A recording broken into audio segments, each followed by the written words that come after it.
Good afternoon, good morning, good afternoon, good morning, good evening, wherever you are in the world. This is Sabrina Khan, and you're watching Fuel Yourself Fabulous.tv. And I've got a really remarkable lady on the show today. The thing is, this is the area that we're going to discuss today is not directly related to my current overall theme, which has very much been around IBS, digestive health. But the principles that are going to be shared can be used for that whole area. But I had to share this story because it is a remarkable one of what your body has, the powers that your body has inside it anyway. But the reason why I set up this platform, and I'm so passionate about it, I want to get this information out is, after 20 years of sort of suffering with various digestive problems and yo-yo dieting all my life, and then finding out I had cholesterol, I just got rid of all that. I just sort of healed myself of everything just through clean eating and effective stress management. Yes, it took a bit of time to get used to that kind of that way of eating and life, but in the end, it was really, really worth it. And I also managed to warn off diabetes, which runs in the family. And yes, I had a kind of cancer scare as well. So I do believe that the food that you put in your body and your overall thinking and lifestyle can affect how things go for you. So, and my mission really is to be at the forefront of the health and wellness revolution for women, and through that process revive the way they eat, move, think and live. So this is a live broadcast, and if you have any questions at the end for Dr. Kem, then do please leave them in the box right at the bottom. But yeah, Dr. Kem, I'm going to pass it on over to you because you've got a remarkable story of healing. So yeah, do you want to start? Do you want to share your story? Absolutely. Thank you so much, Sabrina, for having me on the show today and for giving me this platform to share my story. What I would like to do, the way I would like to share it is by first laying the foundation. And by laying the foundation, what I mean is I want to share some principles that my story illustrates. Does that make sense? Yes. So these principles, obviously, you've titled this show The Power of the Mind in Healing or in Reversing Disease, correct? So these principles I want to share with your listeners, your viewers, are bits of how the mind works, because the power of the mind, what I call optimal thinking, is the first pillar of a healthy lifestyle. I always teach about 10 pillars of a healthy lifestyle. The very first pillar is optimal mindset, the way you think, because that's the foundation upon which the other pillars are built. And the premise here is that unless you get your thinking right, and that includes your beliefs, your perceptions, how you interpret things that happen to you, but basically the way you think, unless you get that right, then the other pillars, which include nutrition and everything, while they will help control some damage in your life, they will not provide you with lasting solutions to things. And that's one reason why, for example, people talk about yo-yo dieting, like you mentioned, and everything. When you get the mindset right, then the behavior will now be consistent with that mindset, and you have a more stable, consistent result. Okay, so I'm going to share with you, I have to jot them down because I don't want to forget the points in terms of the thinking. But I'm going to share with you 4 points, and I would suggest that your listeners, your viewers, just jot them down, and then when I'm sharing my story, I want you to find out or point out where I applied which of these things I'm going to share with you now.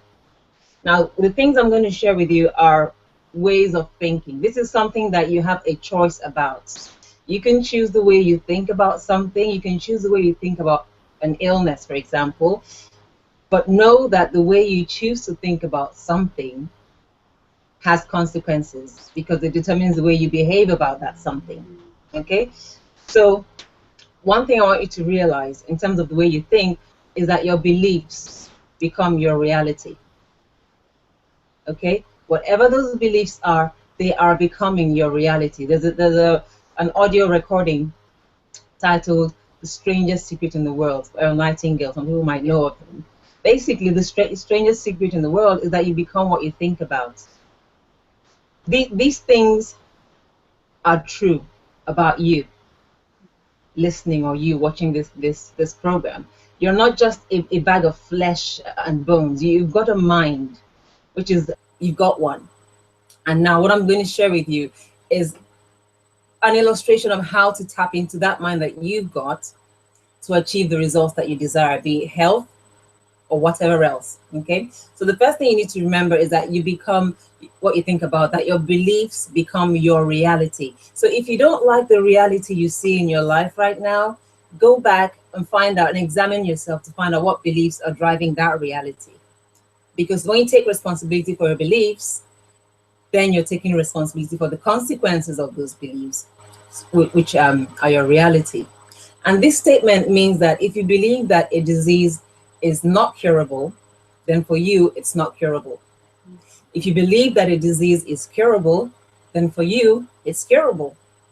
Okay, so do you see how the reality can change depending on what you believe?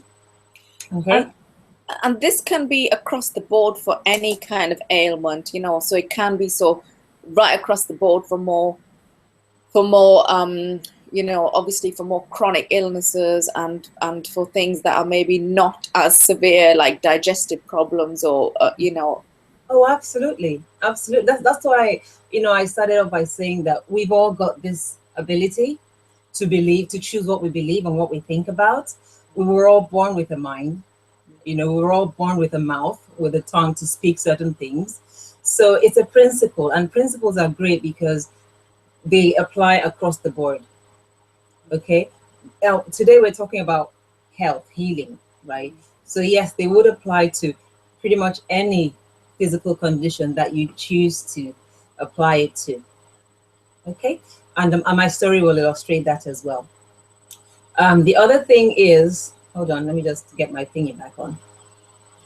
My notes back on, sorry. Yeah, as I was saying, you know, if you believe something is curable for you, then most definitely it is.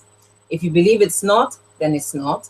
If you believe that a certain treatment will work for you, then it will. That's what the placebo effect is all about. Okay, you believe that something you're being given will treat you, it will treat you, no matter what it is, even if it's just plain water, it will treat you, as long as that's what you believe about it. Okay. Another thing I want you to bear in mind as you listen to my story is the fact that your tongue holds the power of life and death. Yeah. Death and life are in the power of the tongue, meaning the words you speak. So you've got to be very careful, A, about the things you think about, and B, about the things you talk about. Be careful the words you speak about yourself, either verbally, as in, you know, things you say out loud, or non-verbally, things you say to yourself on the inside. Because those words are either speaking life to yourself or they're speaking death to yourself. Another thing to be want to notice about this also is that, you know, death and life are in the power of the tongue. So other people can say words against you that may have an effect on you as well, but that's only if you're not aware and you're not countering those things. Again, pay attention to my story and find out how this works in action, because those are the things I applied in my story. Okay. And another thing I want you to remember health-wise is that your body can repair itself. That's something else you can choose to believe or not, mind you. Okay, you can choose to believe that your body can heal itself, or you can choose to believe that it can't. But the good news is that it actually can heal itself. Your immune system is equipped and powerful enough to defend you against pretty much any ailment that attacks it. But your body will only be able to heal itself if you equip it properly. That's where, you know, what you talked about nutrition, Sabrina, that's where it comes into play. When you fuel your body properly, or fuel your body fabulous, as some people say, your body will, you know, when you equip your body properly, it will do its job. Yes. All right. So these are mindsets that empower you to function the way you're meant to function. Now, go ahead. Sorry, you and obviously you've set up the Healthy Lifestyle Clinic on Harley Street, the very prestigious Harley Street, and um, you've also got a blog where you teach all this. So these are all principles that you've applied not to yourself, but also helped people with. And Indeed. also, as we go on and we discover exactly what you applied them for. So it's not airy fairy stuff. It's stuff Yeah. that works, and you've seen it Yeah. firsthand. Mm-hmm. Mm-hmm. Yeah, as I said earlier about the 10 pillars, right? These are the principles that I use to help patients reverse disease. And so far, I've had success helping people reverse things like obesity or overweight, diabetes, high blood pressure. Those are the biggest ones that I've helped people overcome with the principles I'm sharing now. But my story is another chapter in that whole service, if you will, because here's the thing.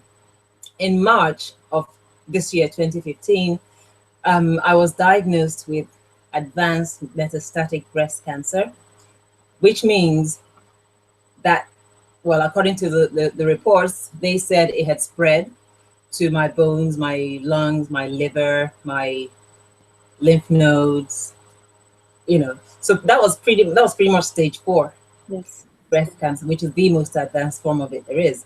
And I was told that there was no cure for it.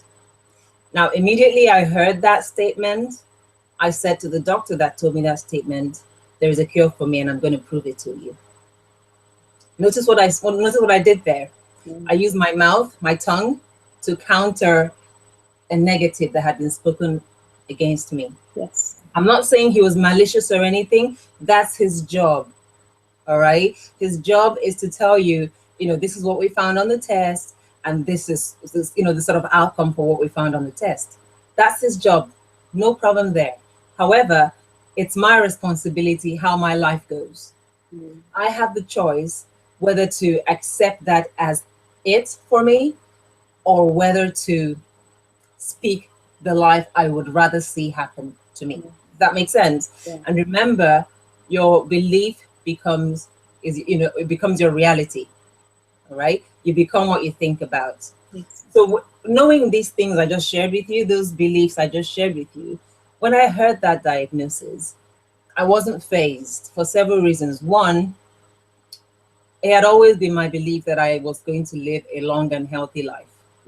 Okay, so because I know that I become what I think about, I already know that I am going to live a long and healthy life. Yes. All right. So when I heard a diagnosis that was contrary to what I believe to be my story, a verse came to my mind, and that verse was, "Whose report are you going to believe? Okay. Are you going to believe this report you've heard now, that you have an advanced incurable disease? Or are you going to believe the report you believed in all this while, which is you're going to live long and healthy?" It's a no-brainer. I chose life. Yes. Okay. And I said it, I spoke it out to him. And I also told him that I don't want to hear his prognosis about me. I said to the specialist, don't tell me your prognosis. I'm going to dictate my own prognosis.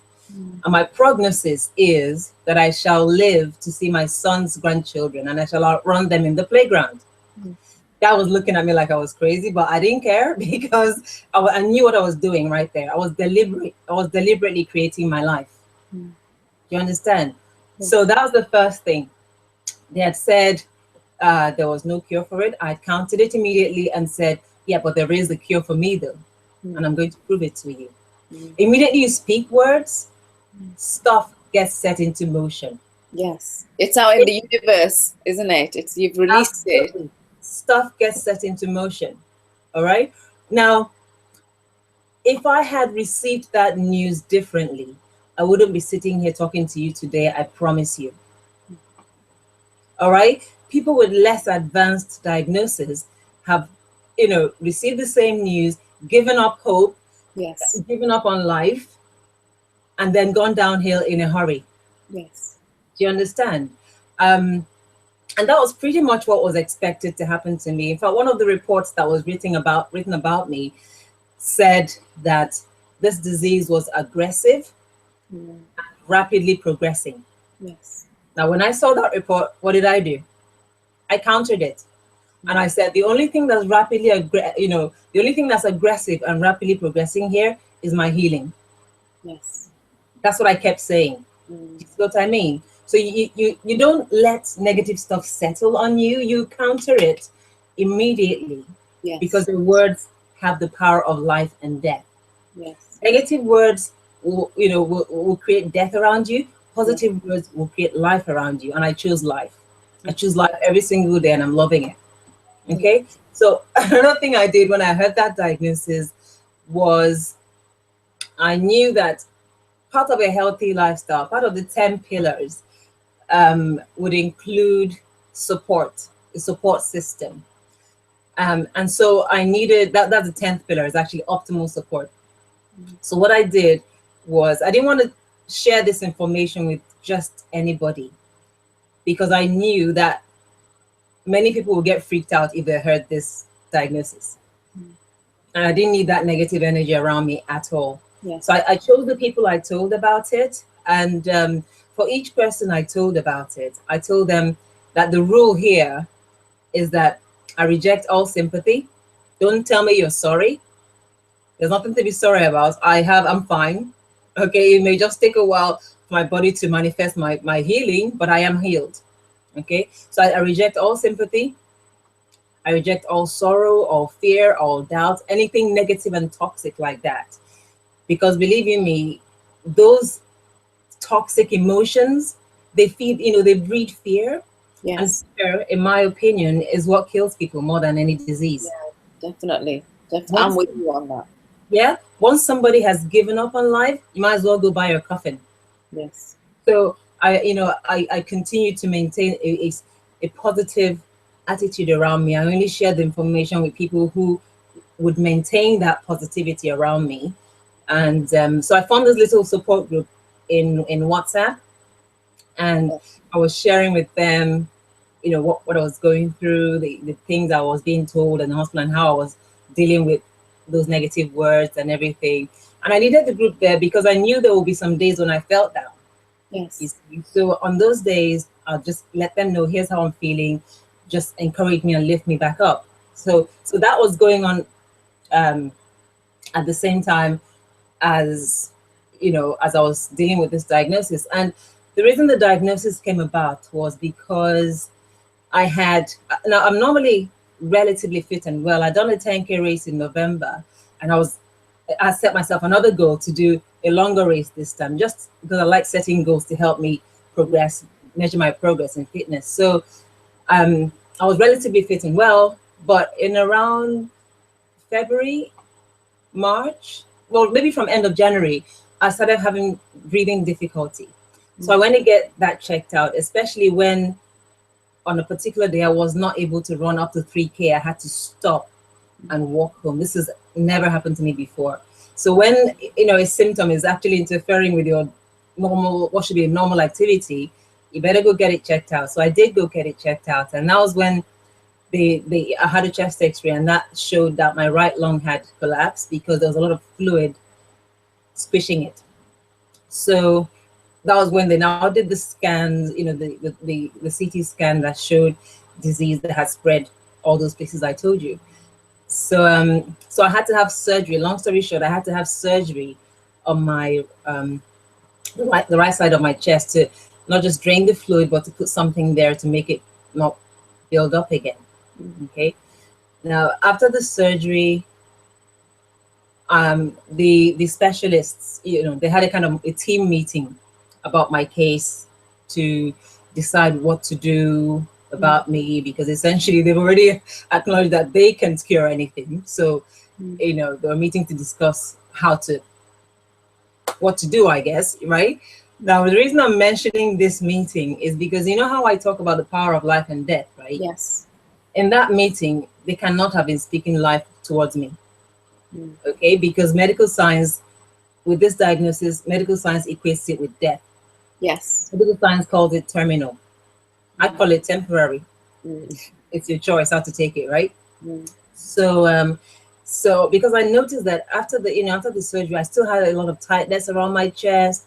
My breathing wasn't really as I expected it would be, having had the surgery to ease the breathing, and the breathing was just quite difficult for quite a long while after the surgery. It was only later on that I realized that I needed to start countering any negativity that had been spoken over me, be it in the course of a profession as a medical person or what. I just needed to start countering it.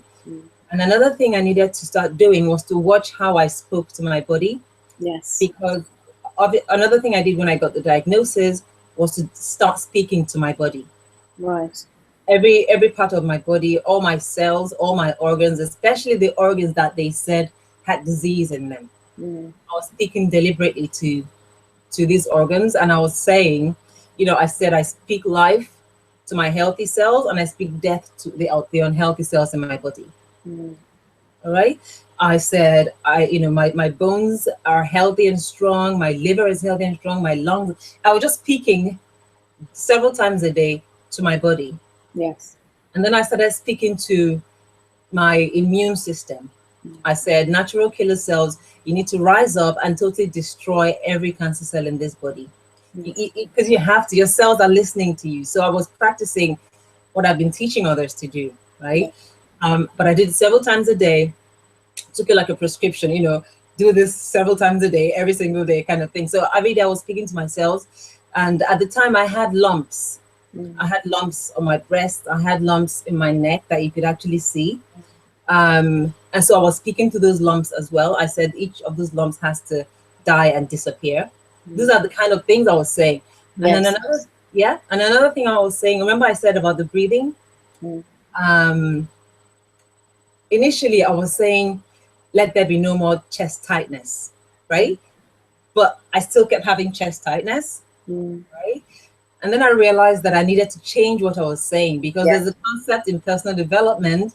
Always think about what you want, not what you don't want. Yes. Yeah. But in that statement, let there not be any chest tightness, I'm saying chest tightness too much. Yes. So that became the dominant thought without my realizing it. And I kept having chest tightness. So I threw the question out to my my R&D team, if you will, and asked them, my support team, just for ideas. How can I express that I don't want chest tightness without using the words chest tightness, So we just brainstormed and came up with ease and comfort. Yes. So I started saying, okay, let there be increasing ease and comfort in my chest. Let there be increasing ease and comfort in my chest. And another thing I was doing as well was to visualize.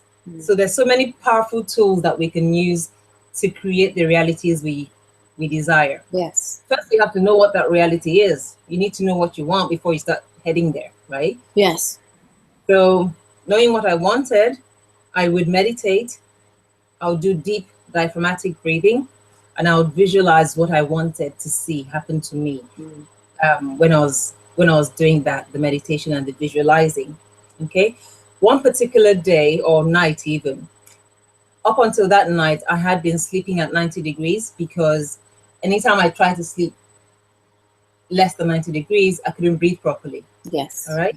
Then one night it just occurred to me that, you know what? I keep saying I'm healed, right? People who are healed don't sleep at 90 degrees, do they? So I think it's time I started behaving and sleeping like somebody who is healed, right? So what I did that night, it was a decision I made. So what I did that night was I threw the pillows away, all 90 degrees of them, and I just left on the bed about 2 pillows, which was my normal comfort level anyway, before any of this drama started. So, and then I lay back down on the pillows, and the breathing, it was like somebody was sitting on my chest. Okay? It was really difficult, but I said, no, don't panic. I was talking to myself. I said, relax, don't panic. What's going on here? And then I started visualizing what was going on. And I was speaking to my body very gently, very lovingly. I was saying, anytime you want to strengthen your muscles, right? You exercise against resistance, don't you? Yes. That helps your muscles get stronger, doesn't it? So I said, I was speaking to my lungs now, my bronchioles, right? In my lungs. I said, now you guys are experiencing a lot of resistance. That's going to make you stronger, okay? So what I started visualizing was that with every breath I took in, my lungs expanded fully. That yes, there was a bit of resistance, but they were overcoming the resistance, you see. And with each overcoming, the muscles were getting stronger. So I visualized this several times that night. And then I changed position, lay on my side. It got heavy then, so I did the same exercise, different positions, so that to ensure that I could sleep comfortably in any position. All right. I did this several times that night, and I said, "This is the last night. This is the first night I'm going to start breathing comfortably again." Long story short, since that night, I've not slept 90 degrees again. Yeah. My breathing has become increasingly better. The way I'm talking to you now, I couldn't complete a sentence before. Yeah. All right. And don't forget, this is something that I was told there was no cure for, meaning that, there should be no improvement. It could get worse, but there should be no improvement because there's no cure, remember. But I said there is a cure and I'm going to prove it. Right. So when they'd had their meeting and they came back to me to give me the options, they said chemotherapy. I said, I don't want to have chemotherapy. First of all, you already told me there's no cure, so at least let me be comfortable. So there's no point as far as I saw it. Okay, I'm just going to say here that this was because of my level of belief about things. I'm not going to go out here and say that all of you should, everybody in this situation should blanketly not have chemotherapy. Yes. I'm not going to say that because people are different wherever they are in their journey. Yes. Okay, whatever treatment or whatever your physician advises you to do, follow that advice. Yes. But work with your heart. If you're not comfortable about something, if you have doubts that something will work for you, right, then you need to pay attention to those doubts because those doubts might make it not work. Yes. You got to do what you're very comfortable about. This is your life here. Yes. Okay, and remind yourself that your body can heal itself. Yes. Okay, so I told them I didn't want to have any chemotherapy. So then I had some biopsies done, and then the biopsies showed that the tumor was responsive to a drug called Herceptin. I said, well, I'm open to considering that one because it's not chemo. It's actually more targeted to certain cells. Meaning that my healthy cells will pretty much be left alone for the most part. So I said, why, no problem. So I had this installed here. I don't know if you can see that. Yeah. That bandage covers up what is called a PICC line, which is an intravenous catheter that goes right inside to close to my heart to get the medication every 3 weeks. But the beauty of this story is that before I started receiving the treatment, right, improvements had already started to happen in my body. Now, remember, even with the treatment, they said the best that would happen to me was that the disease would stop spreading. What's already happened will still be there. It won't get better. Don't forget, is what I was told, which I kept countering anyway. But they said, but at least it will stop spreading and that I will have the medication until it stops working. All the discussions were just to prime me for the way out kind of thing. Now, here's what happened. Before I started getting this injection, and this is so good because it's all on record in the hospital, so that anybody that wants to verify this, they're welcome to. Before I started getting this injection, this medication, my blood test had actually started normalizing. Okay, these are tests which I was told, especially my liver test, they were critically abnormal, they described them, right? And when the oncologist saw that, I said, yeah, that's what he expects, that at least, maybe the drug will make it not get worse, but it's going to stay this bad, right? I said, not my liver function. My liver function is going to go right back to normal, I told him, right? Which, of course, earned me an incredulous smile and everything. But I didn't care. It was my life here. I'm dictating it. I'm calling the shots here. Yes. And so before the treatment began, the blood test showed my liver test normalizing. Yeah. You understand? And I like to make that distinction because I know that if the improvements have started after I started the treatment, all credit will go to the treatment. You See what I mean? So I just like to make the distinction. The treatment is probably doing me some good. In fact, I speak to the treatment every time it gets into my body that it better do only good. Yes. So it's probably doing some good. But I'm trying to say that before I started having it, certain things had already started reversing in my body. Well, Another, go ahead. Sorry, I was going to say, well, I was in your group then, so I know the kind of discussions that were going on, and I know that you were like, there was lots of signs before you started any treatment. I tell you, the most fascinating one for me was the lumps that had the lumps disappeared. Do you understand? These are lumps that were visible, and they've taken biopsy from these lumps and said this is, invasive cancer disease. Disappeared. And believe you me, when you see changes like that on the outside, it strengthens your belief that the same changes are happening on the inside as well. Yes. You see, so the lump before the treatment started, the lumps had disappeared. My liver test had started improving. Bone pain. I don't know if you remember, Sabrina. There was a time when I was struck. I was struck with bone pain. Remember, I kept asking any ideas. I was taking lots of garlic and everything, all those natural painkillers.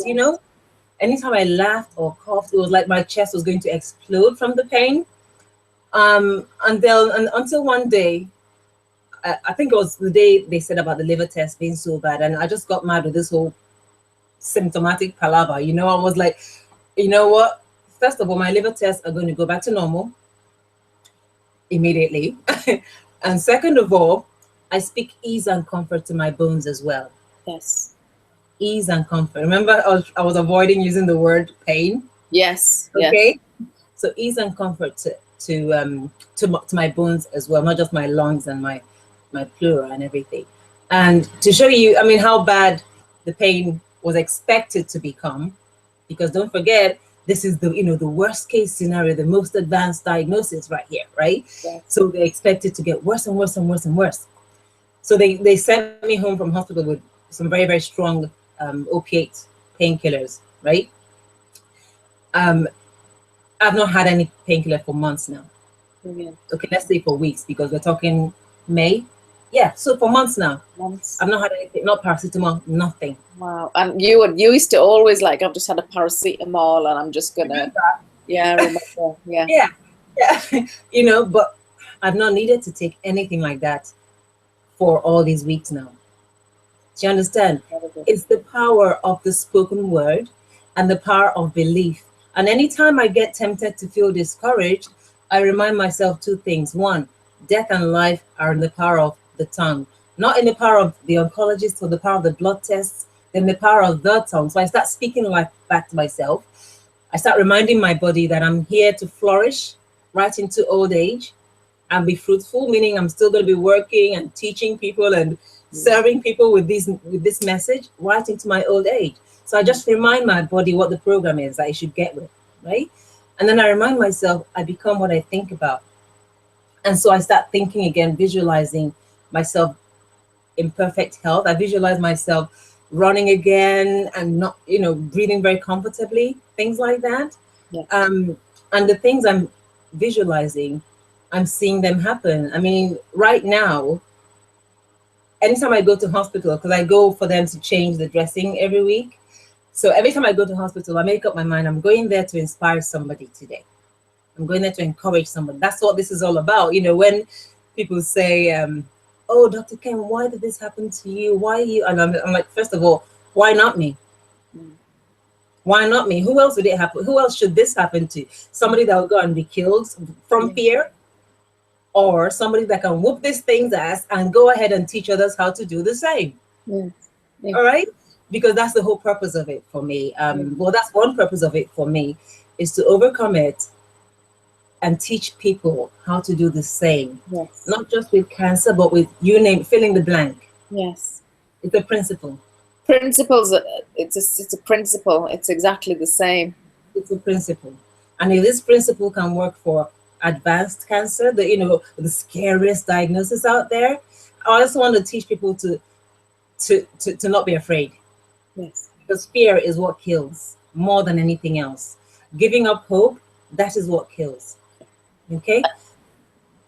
Sorry, I was just going to make a point here. And the thing is, whatever you're saying, it's absolutely true because everyone knows of the film The Secret, you know, and in there they actually showcase a cancer survivor and they showcase someone else who had actually been completely disabled, legs down, who got up and walked out of the hospital bed. And I've been listening to a really, really good audio as well, The Power of the Subconscious Mind. I forget the author, but I will find it and put it up. But I mean, exactly what they're saying, you're saying, it's exactly the same. It's what you are thinking, it's your belief levels, it's how the power of the spoken word. It can actually cure you or kill you, and it can actually bring money to you or drive money away from you. So it's principles. I mean, it's principles.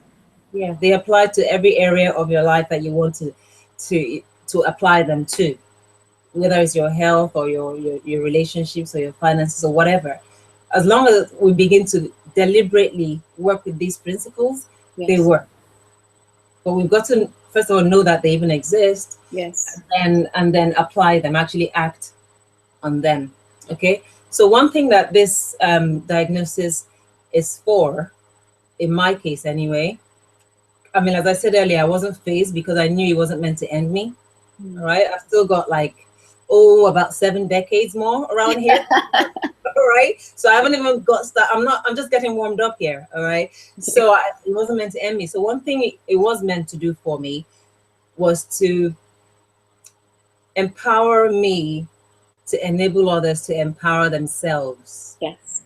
Because the key is in each person being their own empowerer. Yes. Rather than waiting for some outside influence or force to do it. Yes. What happens when they don't show up? Do you give up then? So it's to teach people how to empower themselves, how to motivate themselves, how to choose life for themselves. Yes. If you embrace life, life will embrace you right back. I don't care what label you've been given. I don't care how advanced you've been said to be. If you choose life, life will choose you back. Yes. Right? So that's one thing. Another thing this diagnosis was sent to me for is all good stuff, really. Okay, was for me to address some things in my life. Yes. Because everything has a cause. Nothing is out of the blue, right?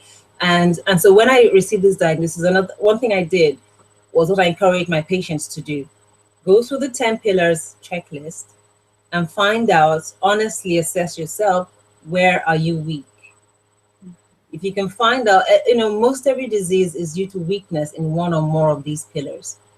You talk about IBS a lot. Gut health is a key pillar of health, for example. It's your fourth pillar, isn't it? Second pillar.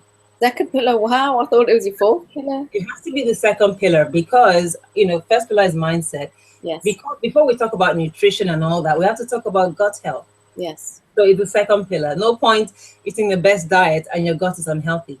Yes. It's not going to absorb anything. So, but that's for another discussion. But so I went through my own 10 pillars to find out, okay, where did I miss it? Where could I have missed it to get to this diagnosis? Because don't forget, the day you're diagnosed, as I keep saying in my seminars, is not the day the problem or the damage started. The day you're diagnosed with either cancer, diabetes, hypertension, whatever, right? It's just the day your body had enough, but the damage has started years before, sometimes decades before even. So knowing this, I then asked myself, where could I have been weak? And in asking, if you keep asking, you will receive your answer. Okay. And I received my own answer, and I realized where I had missed it years before. Years before, there were some unresolved issues, emotional issues that I had ignored. Well, yeah, ignored, but not deliberately. That didn't matter. The fact is that they had not been addressed. And there's overwhelming evidence, documented evidence, to show that stress weakens your immune system. Yes. Unresolved stress anyway. Some stress is good for temporary situations and everything. You overcome it and push on. But if it's chronic and it's unresolved, yes, your immune system takes a hit. Yes. Okay. And so the body is amazing. It will keep sending you signals along the way to address stuff. Yes. We call those signals symptoms. Yeah. It could be stress headache, or it could be this, it could be, but it always sends you little symptoms, which if you don't, if you don't, if they don't alert you to what the problem is, and you still don't deal with the problem, it sends you a big one. Yes. Okay, and the big one forces you to stop, look, and listen. As the song says, listen to your heart and hear what it's saying. Yes. All right. And so that's what this diagnosis did for me. I mean, I had so many plans for this year, everything ground to a screeching halt, which was good because I now had no choice but to address issues that I hadn't addressed before, which is all part of the healing, you see. Um, so the beauty of everything, there's so many good things that have come out of this diagnosis. But one of them, the beauty of how advanced they've said it is that when I now speak to people, because obviously people who know that I've been diagnosed with this, when they know anyone that has been diagnosed with it, they ask me to encourage that person. Yes. So far, and I'm happy to encourage them. I just love lifting people up and showing them the way, if you will. So far, I've not yet come across anyone whose diagnosis is as advanced as what I was given. You were given.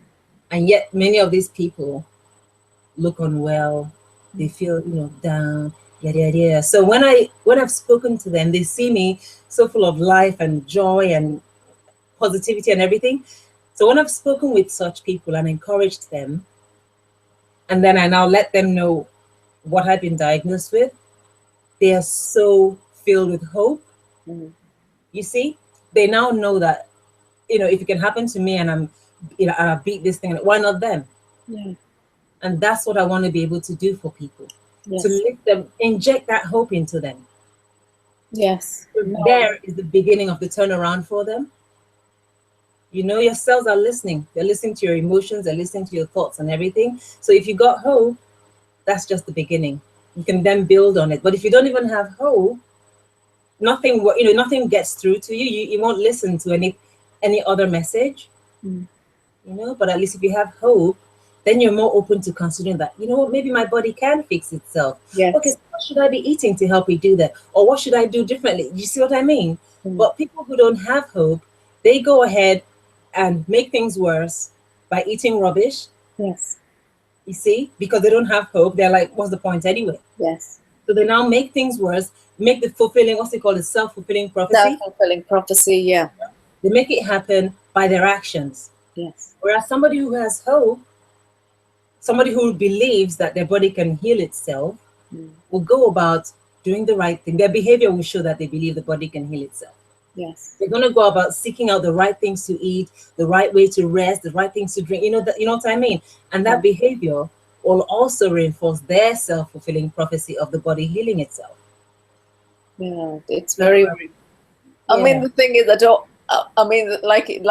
my whole area is sort of IBS and gut health, and I don't want to play that down because I know what a mess and havoc it can create in people's lives. But I'm networked in a lot of groups, and even I've got a group for it, and it's like, oh, my tummy is bad today, or I'm afraid I'm starting a new job and the toilet is like 100 meters away or whatever. But that is negative thinking, and that leads to more anxiousness. So how can viewers that are viewing, or how can my community use this to help themselves, Dr. Kim? Okay. First thing you need to do is remember the things I shared with you at the beginning. Yes. That you need to start thinking. You need to believe these things. Yes. Believe that your body can heal itself. Yes. That's like the foundational thought you've got to have. Yes. Okay, it can heal itself. Right? Now, you also need to begin to speak to your body. Begin to speak to your body. And when you're speaking to your body, avoid using the symptoms in what you're saying to yourself.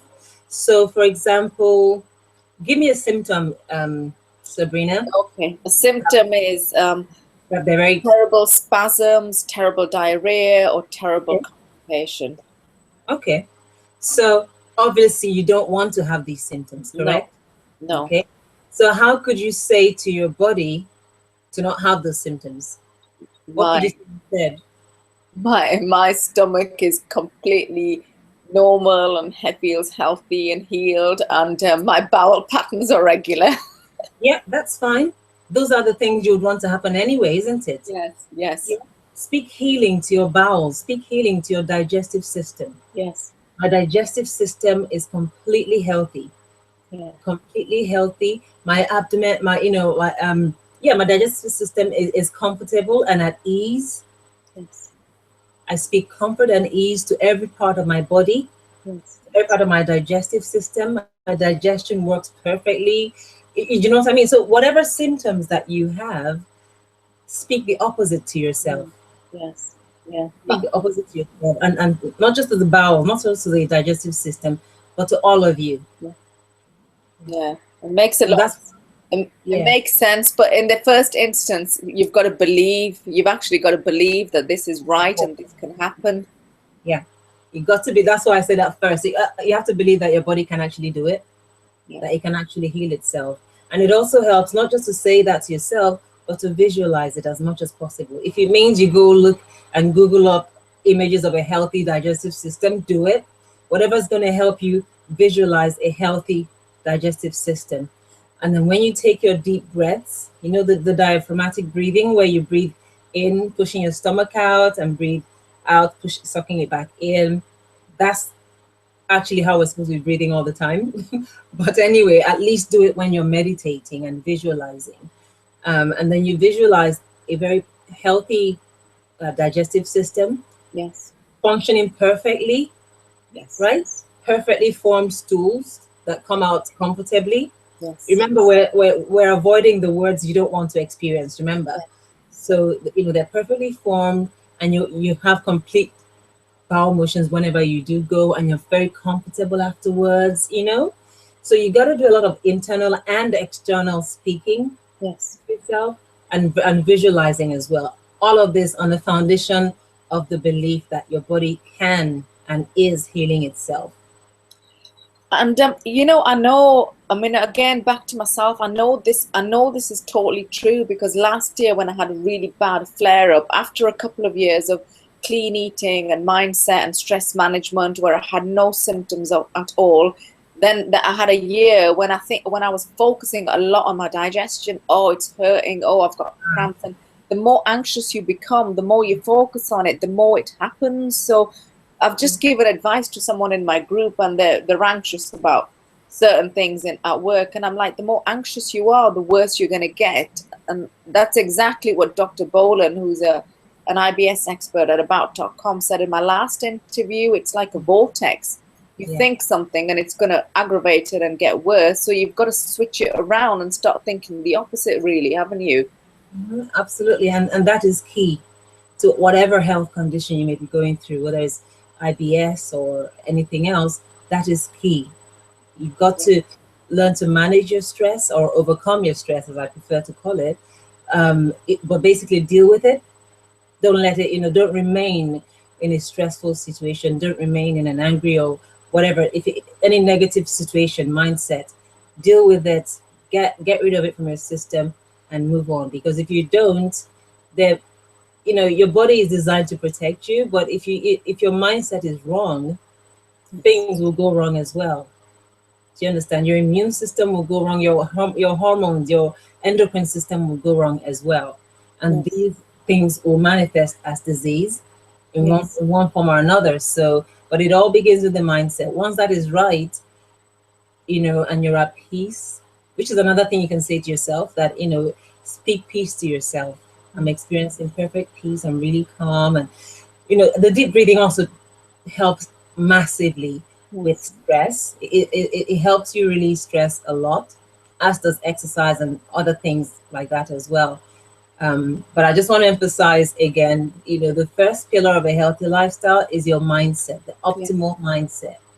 Because as you've testified, Sabrina, without that, first of all, without the right mindset, you're not going to be steered into doing the right things anyways. no, no, you're not. You understand? I mean, when people are feeling down or depressed and stuff, that's not when they feel like going to work out. That's not when they feel like going to eat right and stuff like that. Yeah. That's when they feel like doing the wrong things, comfort eating, Yeah. alcohol abuse and stuff like that. So the mindset has got to be optimal first, and then Yeah. we can think of other things that you build upon, because your behavior stems from your thoughts anyways. Yeah, So you're absolutely right. This is really, really interesting information. But you know what?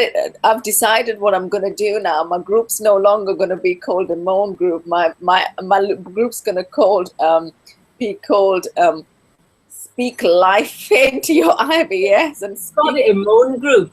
Yeah. Sorry. Called it a moan group, did you? You've got to be kidding me. That's wrong. That's Oh, wrong. goodness. You know what that title says, right? Let's fester in negativity group. Yeah, exactly. I know. Totally, totally. Listening to you now, I'm like, no. Negativity in this soup right here. How is that conducive for anybody's healing? Now remember, I'm not saying you deny you have symptoms, Yes. right? But if you're called a moan group, Yes. right? That means you're festering in those symptoms. Yeah. Okay. Whereas, what did I call my group? Healthy. Strong. Remember the WhatsApp group, the support group? It was strong, positive women. Women, yes. Yes. Strong, positive, though. Not a moan group. No, it was a strong, positive women group. Yes.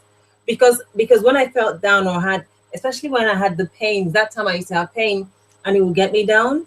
Fine. On those days, I'd come and share with the group, listen, I'm having quite a rough day today. Can you lift me up?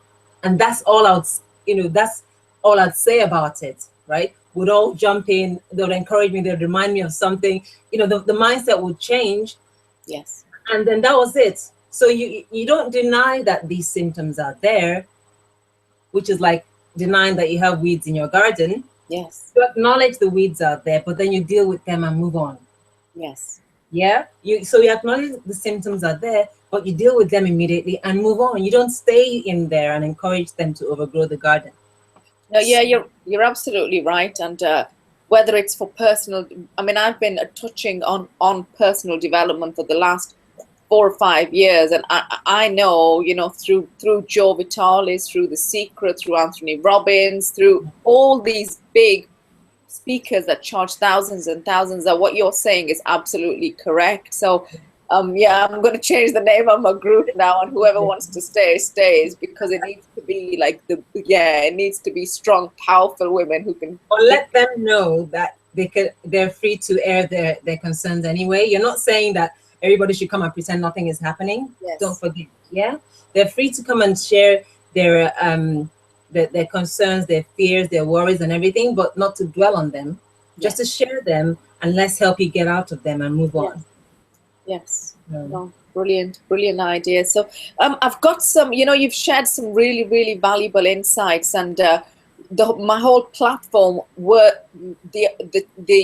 my overall approach was going to be a very kind of mind, body, spirit approach, even though I'm a scientist as well, and in the past I would have thought, oh, this is just too out there kind of stuff, but I'm totally for the holistic approach now. I'm totally for there is a connection that starts at the top and is universal. So you have to treat it as a very much kind of mind, body, spirit approach. So yours is actually the first kind of interview that I've had on with the kind of spiritual side and the mind approach. So I'm hoping to get a lot more speakers like that. Absolutely. I mean, as I said, the human being, it's interesting. We're called a human being, yes, right? That whole concept of being is mind. It's mind. It's not just flesh, it's a human being. So it cannot be denied any longer. And I think the medical community they're kind of slow in accepting it or acknowledging it. But as long as you have the placebo effect staring them in the face, it cannot be denied. Right? Yeah. So, and there are two books that I would recommend people who are interested in this topic read. Now, the very interesting thing is, I only just discovered these books last week. Oh, wow. I found out that they're saying everything I had been doing. Wow. All right.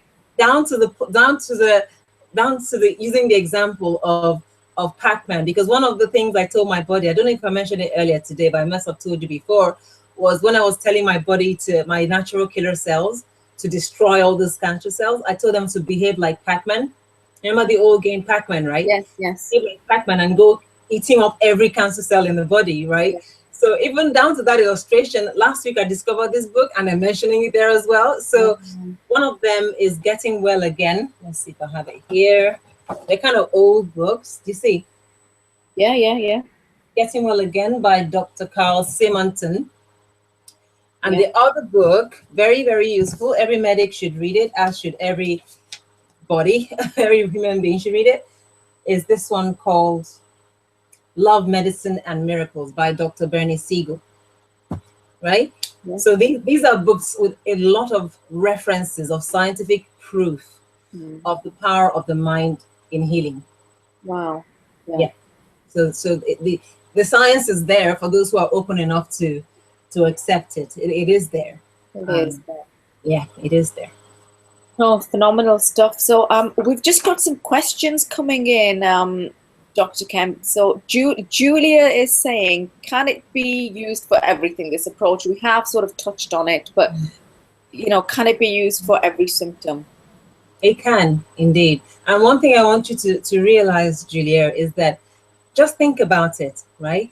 Cancer is supposed to be the worst case scenario health-wise. Yes. Stage 4 cancer is supposed to be the worst stage of the worst disease anyway, right? So whenever you ask yourself that question, just remind yourself it works for stage 4 cancer. Therefore, everything else you have, which is not that bad, is going to work for it as well.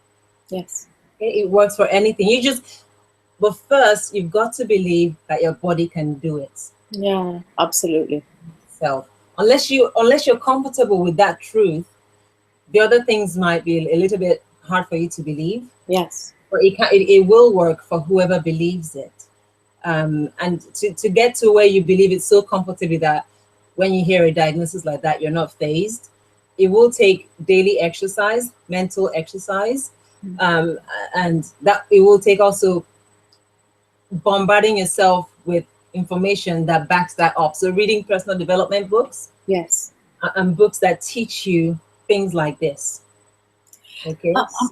I mean, I've got to say though, you know, I mean, back to the personal development. A lot of times when I've been reading a book or listening to an audio, and sometimes you think, why am I doing this? Am I going crazy for this? But you know, when I see what's out there, like people are generally so negative. You know, people are generally so, I don't know, they're just not happy where they're at, or they're not happy with their lives, and you know, the food they're putting down their bodies, and just their whole lifestyles. And then I think, thank God I am into personal development and, you know, the power of the mind, because wow, you know, I would not want to be in that situation. No, personal development nourishes your mind. Yes. You can nourish your body all you want, but you've got to nourish your mind. Yes. So that you can grow. Because another thing I tell people is that it's not the day of the battle that you start training. Yeah. Right? It's not the day you hear. I mean, if you, obviously, I hope this doesn't happen to anybody listening, but if you are hit with a diagnosis of a serious disease, better late than never anyway, but that's not the best time to start training your mind to think like this. No. But as I said, better late is never too late. As long as you're still alive, then it's not too late to start thinking like this. Yes. But because life is such that we're all going to have some kind of challenge thrown at us, it's best to start now to build up yourself emotionally, mentally. Yes. Okay, so even if it means every day you spend 15 minutes or so studying personal development material or listening to personal development material, yes, you know, that begins to train you to think like that and to believe like that as well. And I've got back this Bob Proctor in some audios that I listened to that were recommended to me. Bob Proctor, who's absolutely huge, who was featured on The Secret, he says exactly the same thing. If you've got ailments or things outside, that you've got something wrong inside as well, and that's just a reflection of what is going on. That's true. And the mind as well. There's something wrong in the mind, and that's a reflection of what is going on. So back to your where did it stem from? One of the healthy pillars must have been We upset or not functioning quite right. absolutely. There's always a cause. For every effect you see, there's always a cause. So we're not helpless, powerless entities like we're sometimes led to believe. You know, we've actually got the power. Each of us, each of you listening to this, each of you watching this, we've each got the same power to determine where our lives end up, to dictate the direction of our lives. Yes. We've actually got the power to kind of dictate how long we stay alive. Yes. It's up to us, right? I mean, it's a free world. You're free to believe what you choose to, right? But yeah, and therefore, because of that, I choose to believe empowering things about myself. Yes. Those are the things you see manifesting in me. Yeah, exactly. Absolutely. And Yeah. I mean, they sent just sorry. one more thing, sorry. They sent a palliative care nurse to see me. Palliative care means that because they've said this is terminal and incurable, so let's bring in the last, you know, palliative care nurse to make your exit comfortable, kind of thing. When this lady came in, she was looking for the patient because I walked on, you know, I let her in the house, right? So she was looking for the sick patient that she came to see, you know. So she was gobsmacked when she realized that I was the one she came to see, right? Wow. We just had a discussion like, you know, two friends and everything. And at the end of our visit, she was like, I don't really see anything that I can do for you. I said, got that right. I don't need you guys' help, and I never will, right? But thanks for coming. And then she goes, oh, do you have any question for us? Because she was really struggling to justify her visit, you know, because she saw a well person here. So I said, one question is, do you guys make vegetable juices for people? Because I could really use an extra hand around here cooking for me and juicing and things like that, you know, and obviously they don't. So, but anyway, but yeah, so that was just an illustration about how, you know, you're going to baffle people when Yes. you're not working with your mind. Yes. You will baffle people, but you better Yeah. get, because that's how we're meant to operate anyways. But a question coming in from Natasha, and Natasha is saying, so how could you stop negative thinking? Because you know you've obviously trained your mind very well. You're a very strong, powerful woman. I was in the group with you, and I know there was a lot. You know, always you need to have the right support structure. But I go into bouts of negative thinking. You know, it's even though I would like to say that I'm generally quite a positive thinker. How do you stop negative thinking? So whether it's about your IBS or anything else, how do you stop it? I'll use an example to answer that, Natasha. Remember when I was having the chest tightness, right? How did I stop it? Okay. So another thing, so basically I stopped it by thinking about what I wanted instead. Yes. Yes. So in fact, as you were asking that question, what was going through my mind was, okay, how can you phrase that question without bringing up the words negative thinking? Yes. Yes. Yeah. So basically, one way to stop negative thinking, because the truth of the matter is thoughts will come. Yes. Negative thoughts will come. That's life. You live in a world where all you have to do is just walk from one end of the street to another, billboards or whatever. Negative thoughts will come, right? Yes. So don't try and put your energy to stopping them. Let them be. Put all your energy to filling your mind with positive ones. Yes. Just that, you know, put all your energy there. All right. Think only of the things you want to see happen in your life. It's not going to be an overnight change that you're going to see, but at least begin the process, Yes. because it's like working out. I'm asking you to work out your mental muscles now. Yeah. You Yeah. want to, people use the word strong when they talk about me. Well, I must have been exercising for years then to be strong. Do you know what I mean? Because it's exercise and it's ongoing. I'm not going to sit here and tell you I never have a negative day. I never have a down day. I just told you I do have down days sometimes, Yes. which is why I surrounded myself with positive people Yes. so that they can lift me up. So again, be careful who you know, choose your network carefully, choose your Yes. social circle carefully, so that at least whoever or whatever you surround yourself with enhances that whole positivity that you want to see more of Yes. in your life. And then you for yourself do the workout, do the mental workouts. Yes. I used to teach audiences in some of my talks I used to give about this rubber band test, a rubber band technique, if you will, where you wear a rubber band on your wrist, and every time you catch yourself thinking a negative thought, Yes. you snap it, yeah, you twang that rubber band, and you speak the opposite of that thought. So by the time you've done that a few times, you twanged the thing a few times, Yes. you would have gotten used to thinking. The whole idea is to get positive thinking to be your default way of thinking about things. Yes, rather than negative. It makes it, I think Anthony Robbins, one of his, he does something similar to that as well, but it's very, very powerful. You know what, you've been a remarkable guest. I've been wanting to have you on for such a long time, Dr. Kem, and I know there was a right time where you wanted to share your story. That's correct. It had to be at the right time. I mean, I didn't want to share this much earlier, because it just wasn't the right time. For various reasons, it wasn't the right time. But as I shared with you earlier, in the past few weeks, I found myself sharing this story more and more to individuals. Yes. Who have come to me because of their need, you see. So I found myself sharing it to lift them up, to encourage them, give them hope. And that's when I realized that, you know what?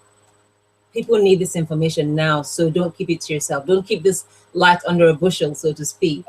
It's time to shine the light out. So you're the first platform that I'm using to spread the message. There are more platforms in the working, some platforms of my own, yes, coming up in the future as well. But this word has got to get out because people need to know. Yeah, very. And well, like I said, before I started homing on the IBS specifically, I did want to, this is what I wanted to do with my platform, to share like remarkable stories of healing right across the board, because I've got people around me that have healed themselves from diabetes. I've got rid of my own cholesterol, and and other people I know that have healed themselves, and it's just an inspiration. People that are going through something, it just provides hope and inspiration, because when you've got hope, that encourages you to carry on, really. Absolutely, and that's what this is about. That's what the first pillar is about.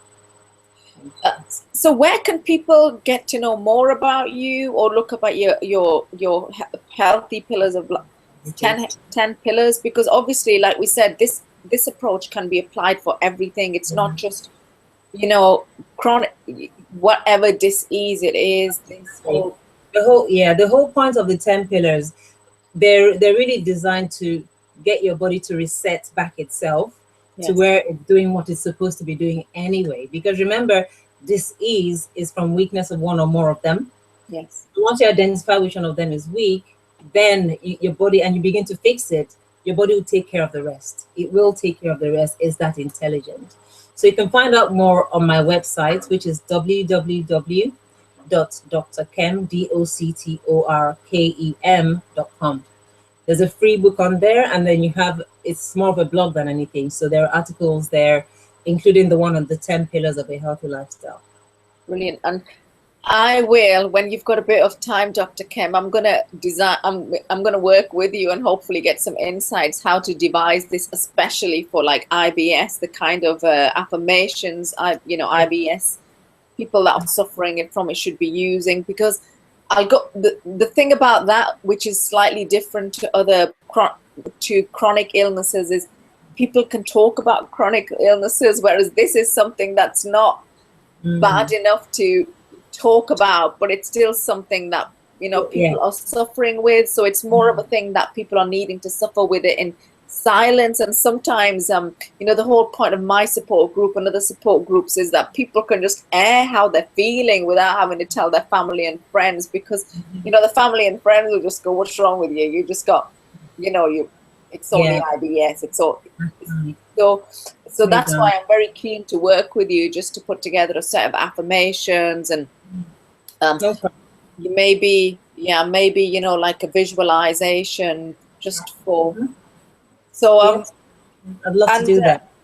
Brilliant. Thank you so much. So yeah, that's Dr. Kem, absolutely remarkable woman, and I do urge you to share this information. Everything I've got on my site, I've got stories about healing inflammation, chronic inflammation, and Holly's story is very similar to yours. I've got stories about getting over diabetes and chronic obesity. And obviously I've got a lot of really good information on digestive health and IBS, and this kind of information people need because they have nowhere to turn, and it just provides a support network and hope that there is that is life for you even after the doctor's prognosis. So yeah, I do urge you to share this information with everyone and anyone you can think of. But thank you so much for tuning in. It's Sabrina Khan, Pure Yourself Fabulous .tv with Dr. Kem, and I will put in a link for you to get on the list for sort of future updates and blogs and cool interviews like this. So until we meet next time, over and out for now.